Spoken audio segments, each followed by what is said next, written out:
Welcome to our channel. If you want to use your iPhone as a Roku remote in a simple way, follow these step-by-step instructions. Step 1.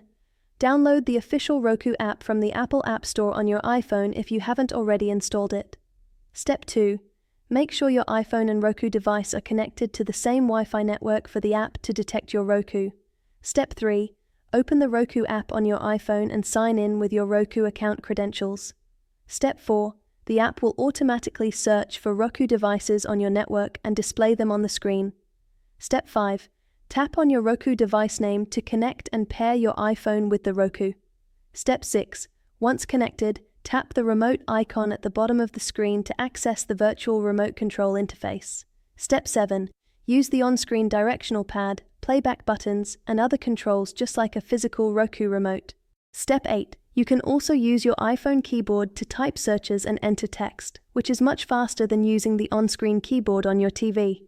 Explore additional features like voice search and private listening through headphones. Don't forget to like this video and subscribe to our channel.